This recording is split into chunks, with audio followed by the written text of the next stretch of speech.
it's not just going to happen to me, it's going to happen to all of you. Because the longer you live, the more shit you see. And you go, oh, fuck, this again, right? And the more burden you carry. And the older you get, the weaker you get, so the burden gets heavier. And you go, oh, God, this again. And you can't die nowadays. I mean, you go, oh, thank God, I'm dying.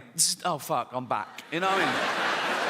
They can transplant every organ now. Whatever's got, transplant every organ. Not your brain. That wouldn't make sense. You are your brain. So that would be an everything else transplant, wouldn't it? But I'd sign up for that.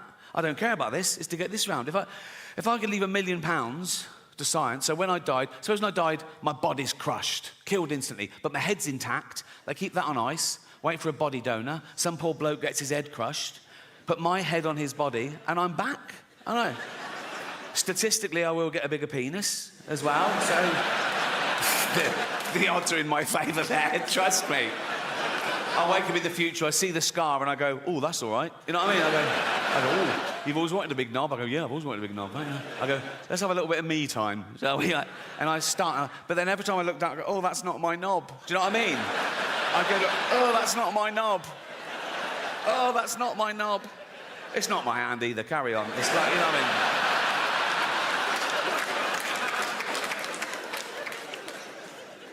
I was doing an interview a while ago. I don't think the journalist liked me. He asked me this question. I thought it was rude, right? So I gave a fake answer, right? He said, so what have you got planned for your funeral? And I went, I want to be fed to the lions at London Zoo. He went, really? I went, yeah. I want the zookeeper to take up my big, fat, dead, naked, bloated body in a wheelbarrow, right? Just dump it in the lion's den, doof, like that. Loads of tourists going, is that the bloke from The Office? Like that, right? And then 2 big lions come out and just start eating me. And lions, they start with the soft bits of the body to get inside to the rib cage. So they'd probably get a testicle each, wouldn't they? Because that'd be the easiest of it. By then, my testicles would be about a yard apart, so they'd be easy. They just start eating towards me. Like Lady and the Tramp, really romantic. So I said that as a joke, but he totally believed me. So much so that when he was writing up the article, he called London Zoo and asked them if that would be allowed, and they said, no, of course not, right? So when the article came out, the headline was, London Zoo refused Ricky's request to be fed to lions. Like I'm a fucking psychopath.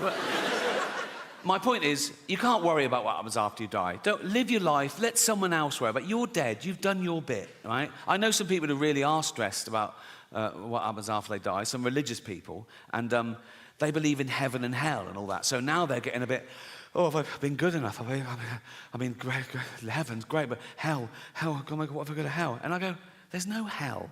It's made up to frighten kids. Like, my favourite horror film of all time is still the original Exorcist, right? First time I saw it on VHS, right?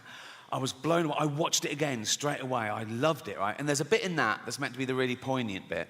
And I laughed the first time I saw it because it was the idea of the devil being this crass and childish. You know the bit. So, the little girl's possessed by the devil, and they're doing an exorcism, and they're throwing holy water on it. She's hissing, right? They're going, the power of Christ compels you. The power of Christ compels you. And at one point, the devil makes the little girl turn her head round, and he makes her say, your mother sucks cocks in hell. Right?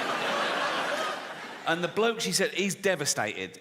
He's like, because he's thinking, oh, that's the real devil. So he knows, so it's true, my poor mother sucking cocks in hell, right?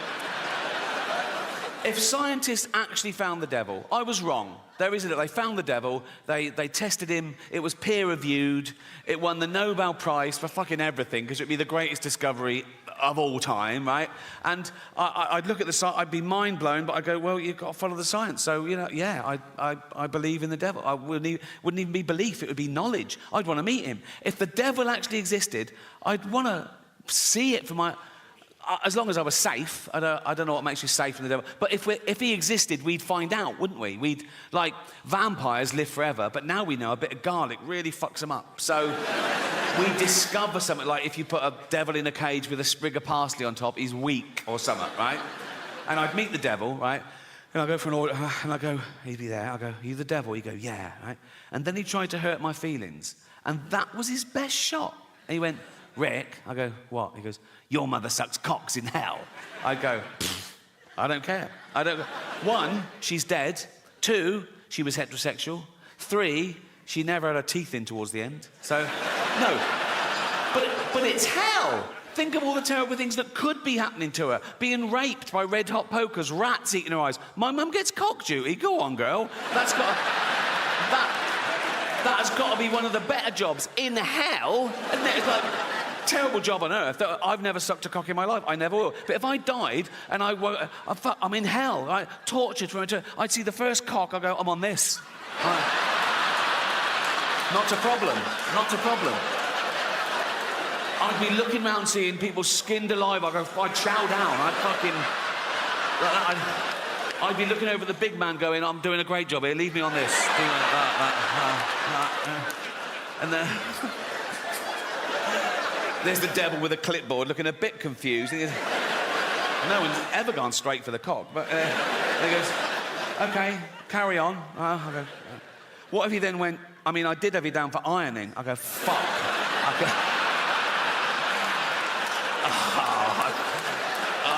I could have been ironing.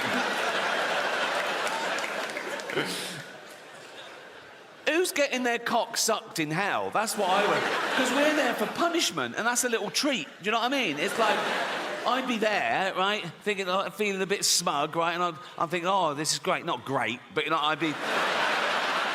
But the devil's a trickster, isn't he? One day I'd go, I wonder whose cock this is. And I look up, oh, it's fucking Hitler. I'm fucking sucking Hitler's cock. How is this all right to do this in public? Because if I followed one of you home tonight and I shouted through your letterbox, sucking fucking Hitler's cock in hell, you call the police. But you've paid to hear me say this shit.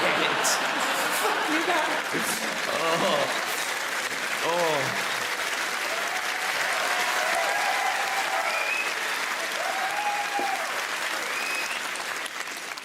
I'll tell you what's very popular in England at the moment, and in America, particularly California.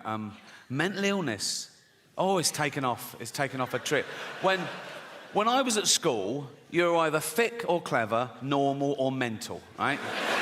Now there's like 1,000 new mentals, right?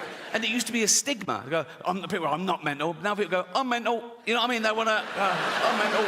It's like everyone I know in media is ADHD. They go, I'm ADHD. I'm ADHD. Yeah, so I'm ADHD. Take the test. Yeah, I took the test 5 times, passed it on the 5th. Oh, well done.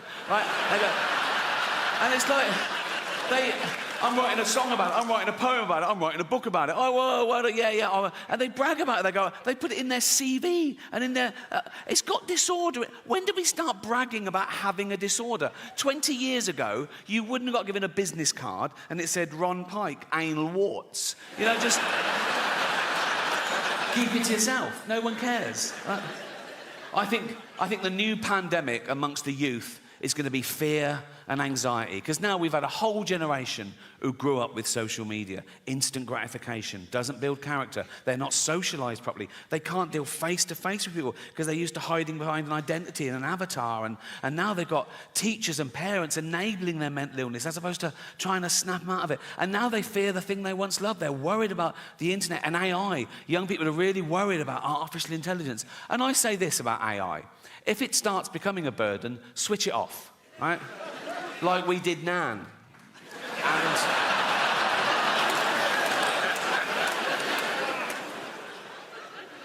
another big fear amongst the youth is climate change. They're really worried about global warming. And I looked into it, and if the polar ice caps completely melt, the sea level will go up about 60 metres around the world. So all coastal areas will be affected a bit, but the real devastation, the real loss of life, will be in places like China and India. So relax. It's fine.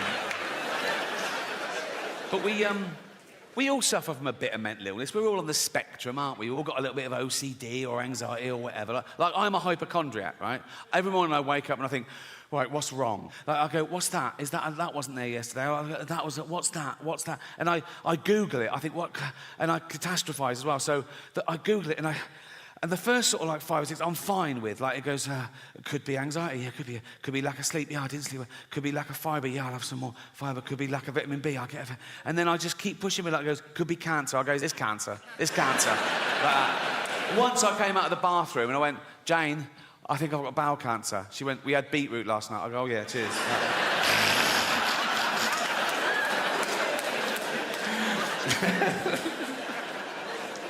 I want to end with a couple of true stories, if I may. As I said, I think this is my most honest and confessional show so far. So I want to talk about something I haven't talked about before, and that's to give you a glimpse behind the curtain of the Golden Globes. Right? And thank you.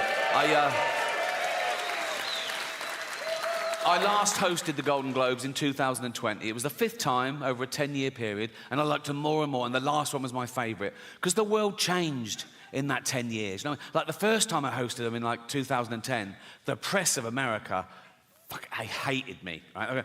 Who is this annoying Brit insulting the most important people on the planet? By the last time I hosted, they were like, yeah, go on, fuck them. Fuck them, right? Because ordinary people had got sick and tired of being lectured by these multi-millionaire, nothing wrong with that, these liberal elite entertainers telling them how to vote and how to recycle, when everyone knew they were getting free jet rides to Pedo Island. So it really hit the zeitgeist. But it was always the same deal. Whenever they said, do you want to host? I said, yeah, I'll host. I said, but I'm going to write all my own jokes, which was unheard of, apparently. I said, I'm going to write all my own jokes, and I'm not going to rehearse, so you can't hear the jokes beforehand, and you can't cancel any. And they let me do that. I did have to show a lawyer the jokes about an hour before to make sure I hadn't broken any laws, and I never had, because I know the law. Sometimes the lawyer would go, are you sure you want to say that? Right? And I go, is it legal? They go, yep, technically. I go, let's do it. Right? I've never had a joke stopped by the Golden Globes. That says something about them, to be fair, right? So, anyway, thank you. This last time, they said, oh, you've got to see the lawyer the day before now. I went, OK, great. So I was driven to the Beverly Hills Centre, and they're all setting up, right? And the photos of the A-listers are all in their chairs. I go, oh, there's Brad, there's Leo, there's Bob, oh, this one. And this big guard showed me to this room, and he opened the door, and he shut it behind me, and I looked, and there were suddenly 10 lawyers in suits. It was usually like this middle-aged woman in a jumper, right? And I thought, what the fuck's happened? I think, oh, is it because it's my last time and they're just making sure I don't say anything?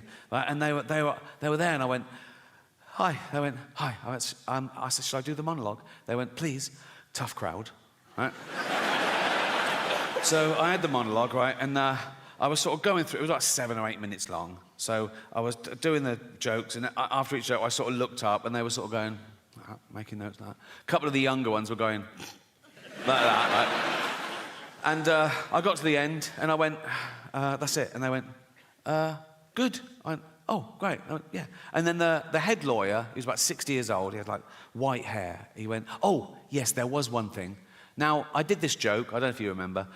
It went, the world got to see James Corden as a fat pussy. He was also in the movie Cats, but no one saw that. And it goes on, at one point I go, but Dame Judi Dench said it was the role she was born to play, because she loves nothing better than plonking herself down on the carpet, lifting her back leg, and licking her own minge. Right? So, this lawyer went, he said, this is all true, by the way. He went, when you say James Corden is a fat pussy, that's just referring to his role in Cats, right? I went, yeah.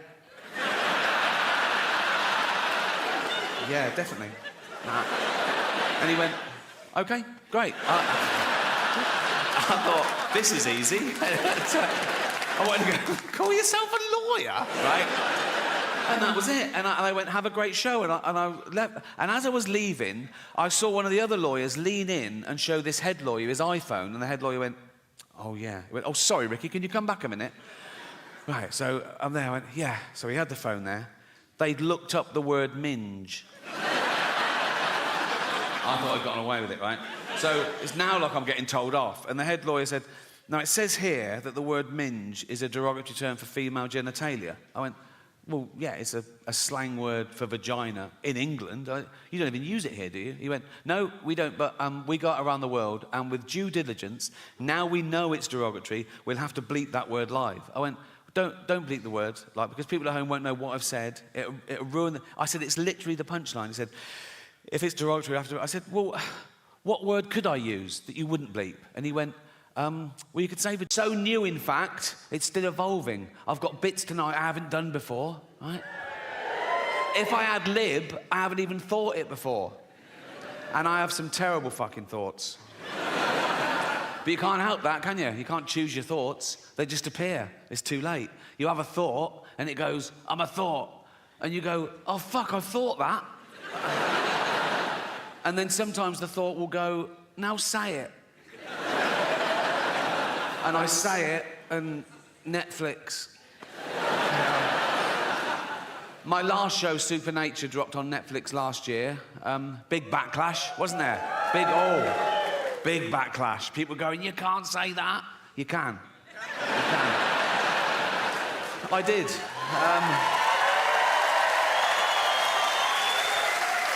Yeah. The inevitable backlash, which made it the most watched special of the year, so I've learnt my lesson. No, I have learnt my lesson, and that's why I'm going to be woke from now on. It's about time. Well, I'm sorry. Well, I am woke, and now I'm woke, the first thing I've got to do is change my Twitter bio. Because at the moment, it's like a list of the shows I've created. But now I'm woke, I've got to pop in the word anti-fascist. So people know I'm not a fascist, because that is a big problem at the moment.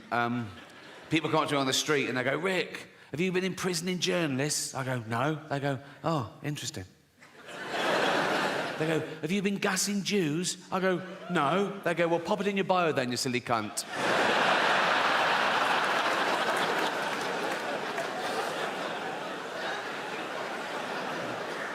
So, yeah, I'm not a fascist. It's an odd thing to just declare, isn't it, that you're not a fascist? We assume, don't we? You wouldn't go up to someone on the street and do that, would you? And go to, oh, by the way, I'm not a fascist. You know, it's like they protest too much. It's like going into a school and going, I'm not a pedo, so just forget I even mentioned it. So these kids are safe running around me, don't they?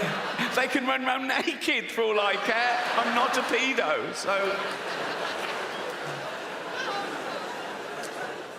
Of course, the word fascist has changed. Traditionally, the word fascist meant a member of a far-right authoritarian regime that uses militarism and violence to suppress individual rights. Now, the word fascist can mean liked a Joe Rogan tweet.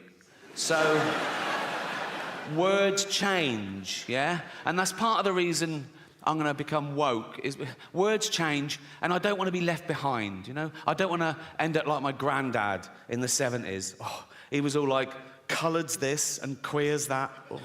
Although the word queer is all right again now. So if you wait long enough, it just goes full circle. Just be patient, is my... So yeah, you can use the word queer. You still can't use it as a noun, only as an adjective. You can't go up to someone and go, you're a queer, but you can go, hear about Darren? He's queer now. If Darren is definitely bent. You can't go around just slagging off Darren willy-nilly. Do you know what I mean? You can get sued in this country for saying someone's gay if they're not, you know, which is a homophobic law, because you can't be sued the other way around. You can't be sued for saying someone's not gay if they are, which seems unfair, doesn't it? Like, I could go up to Britain's biggest gay and go, all right, Alton, all right, and he'd love that, he'd fucking love that. If that's your game, you want to be top of the pile, so to speak, right? I'd go, all right, Alton. He'd go, yeah. I go, ha, ha, ha, ha, ha, ha, you're not a gay. He'd go, I bloody am. He'd go, I'm going to sue you. I go, you can't. You can't. He'd go, but know that I am gay. I go, I don't believe you are. He'd go, well, come on with me and see the shit I do if you don't believe me.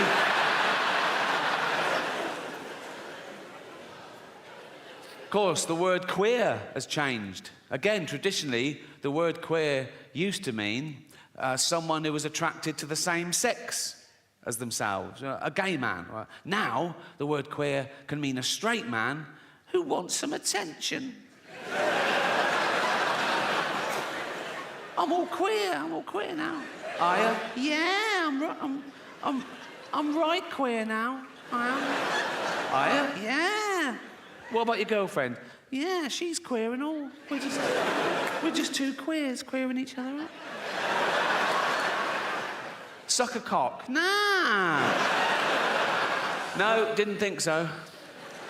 I'm not that sort of queer. What sort of a queer are you? Dyed my hair blue.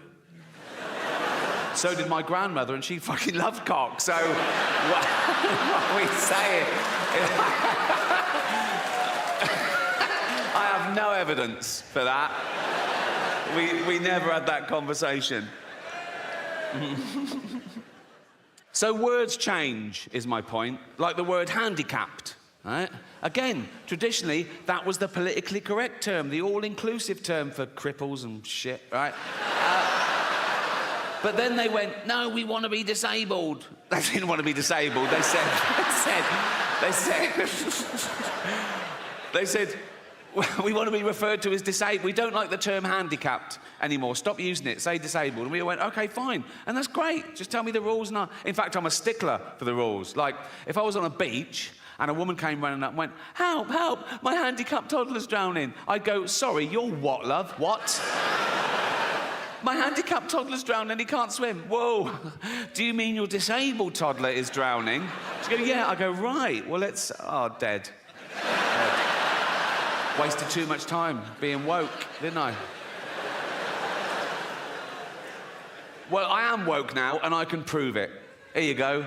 I love illegal immigrants. Yeah, sue me now. Sometimes I go down to Dover for the day, right? And I look out, right? I look for a boat, and I see a dinghy with about 60 of them, and I go over here, like, right? And I pull them into shore, and I go, women and children first. They go, there are no women and children. Just you lads, is it? Just, come on, lads. Come on, lads. If I go down there one day and there's no boat, I am absolutely fucking gutted. I just sort of wander into town, and I stand by the traffic lights, and I wait for a big lorry to pull up, right? And I look underneath, and there's a lad sort of clutching like that. And I go, where you headed? And he goes, Gary Lineker's house. I go, it's just down there.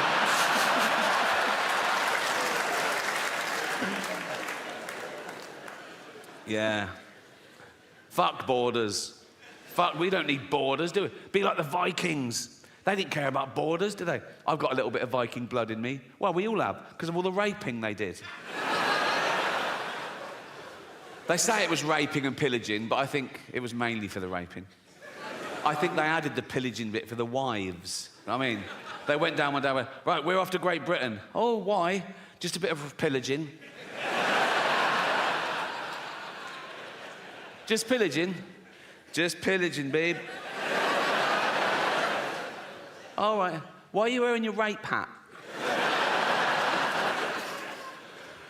So this show is called Armageddon, and it's all about how I think humanity might end, because there's a long list of possibilities, you know. We're on a precipice, you know. It could be anything from global warming, the rise of the pandemic, you know, nuclear war, our own stupidity, basically. Because we are getting more stupid as a species, no doubt about that. You can now do a university degree course in Taylor Swift. How fucking low academically can you go? There's an institute in London called the School of Flower Arranging. I went past it, I couldn't believe it. School of Flower Arranging. I looked in, and there's people having lectures. Flower arranging. My mum used to pick flowers every day from the garden, cut flowers, put them in vases around the house. At no point did anyone come round and go, what unqualified cunt did these?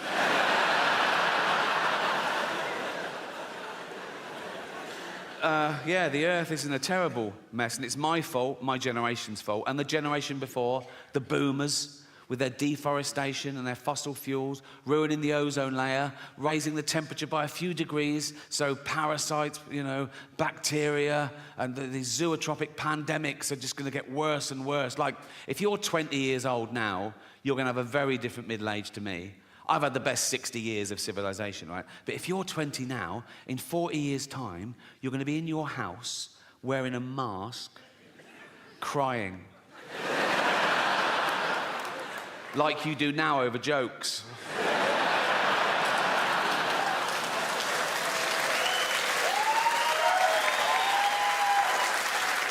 And I'm not going to be around to see that, but I am going to spend my entire fortune from now on private jets to make sure it definitely fucking happens. We're going to be the first generation that future generations are jealous of, right? Because we had it all, and we're using it all up. We're using up all the fresh water. We're using up all the fossil fuel, right? Usually you look back in history and you feel sorry for it. You go, oh, how did they live like that? Oh, how did they get around? No indoor toilets. I've got 9 toilets in my house. And sometimes I just run around flushing them for a laugh. Like that. Just so that in 40 years' time, Greta Thunberg has to shit out of a window.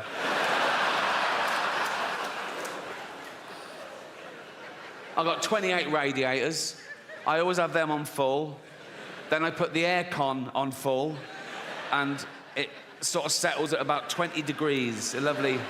It's how the cat likes it. She loves it at 20 degrees, and I spoil my cat. I love cats. I love having a cat. Think about it. Cats are great, but if you let them out, they bring home the most disgusting things. Last week, mine brought home a scouser with herpes.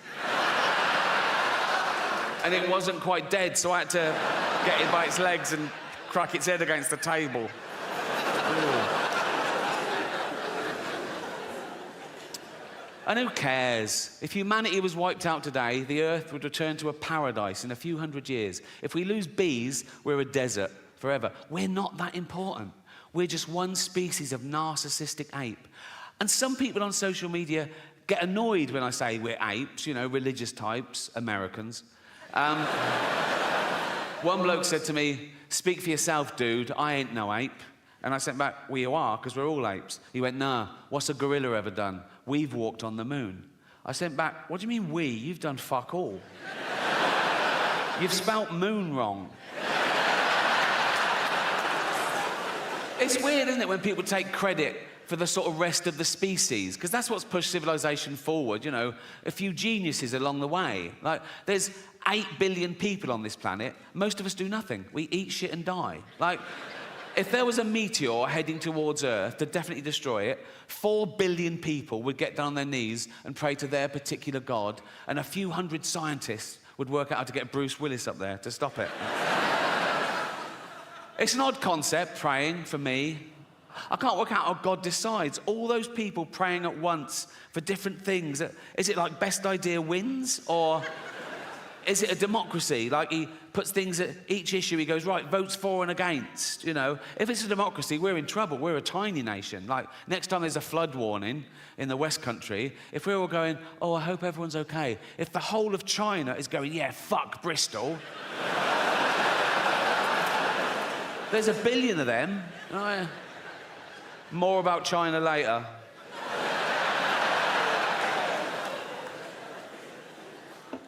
But yeah, I've always found praying quite strange. Like, if I bump into a friend or neighbour and I know they've got a little kid, and I go, oh, how's so-and-so? And they go, oh, not good.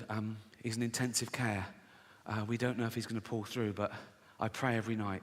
What I do, as an experiment,